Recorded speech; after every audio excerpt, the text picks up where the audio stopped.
that is the layout I'm going to be showing you today. Now, one of my favorite things about this page is this tree, as well as my lettering and color scheme. So just keep that in mind as you go along, and don't forget you can be really creative with it all, especially this tree. Remember to use it in other settings as well, like parks, anything outdoors.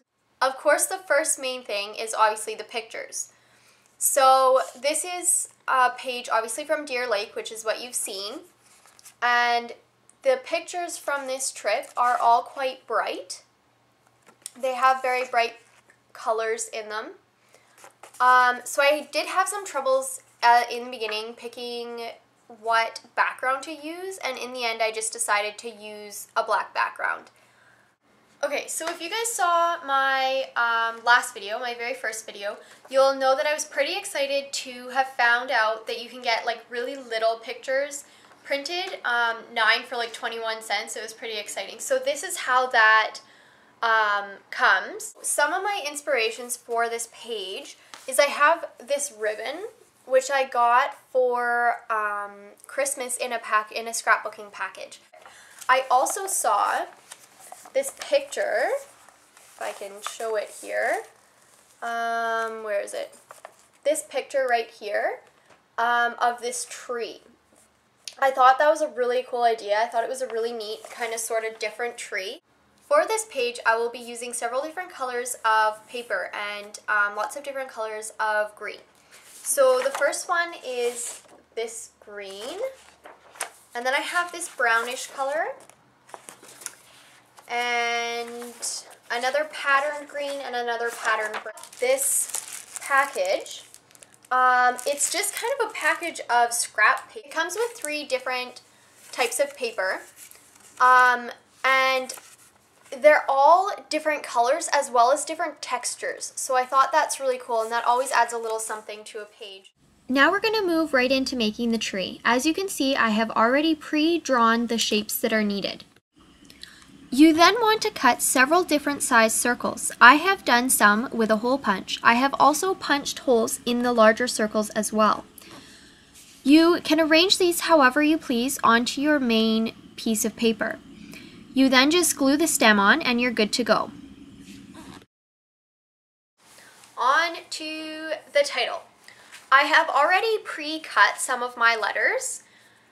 The black in the middle here is actually a pre-cut letter. I actually stole them from my sister, so I have no idea where she got them from. And then I have done a darker green and then a very light green on the outside. Just a very thin layer of it.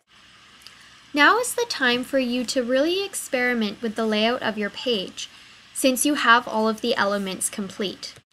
Take your time with this part. This often takes me a couple of hours, and I often go back and change it several times. Don't forget to go back and look at both of the pages together to make sure they flow well. Once you're happy with the layout, you can then go on to gluing. So the first thing you want to start with is whatever's going to be on the bottom. You can also start with things that are going to pop out like this tree, because it'll be standing up enough that this picture can slide right underneath it. I'm just going to make a suggestion, and for any stickers and stuff that you use, keep the backs on them. It took me a long time to figure this out. I don't know why, but I always took the backs off and just stuck them on as the last thing. Don't do that. Keep the backs on, and that way you can place them wherever you want and move it as much as you want, and you can really see what your page is going to look like with the sticker. I do the same thing with these stamps. I keep them in the clear plastic, and the stamp itself is clear, which helps a lot. And you can lay it on your page and see exactly where you want your stamp to go, so your stamp can be the last thing you do. The next thing we're going to do is make this tree pop out. So the way you do that is with these stickers. Well, you could do them several ways. I use these stickers because that's the easiest. You can get them at Dollarama, any scrapbooking store, I'm sure other dollar stores and stuff too. I find that they're a lot more expensive at scrapbooking stores, so I like to go to the dollar store because they work just as well. Anyways, they're just a little bit thicker, which makes it pop off the page a little bit more. You can also use this just by using a piece of cardboard or anything really that's just a little bit thicker.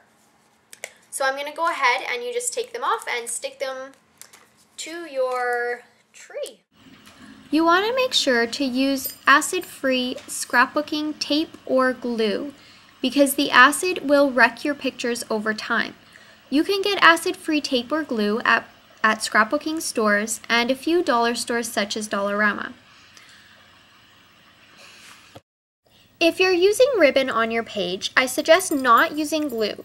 I usually use tape as glue often seeps through and leaves a funny mark on your ribbon.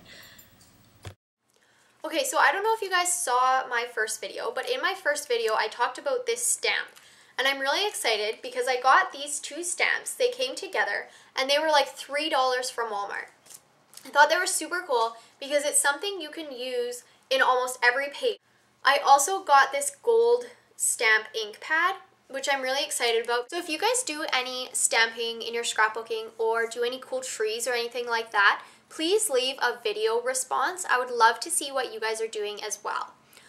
Also, if you leave a comment, it would be really appreciated. And if you just let me know what you liked or disliked, and maybe some suggestions of anything that you would like to see. So look for my next video and I'll see you guys next time.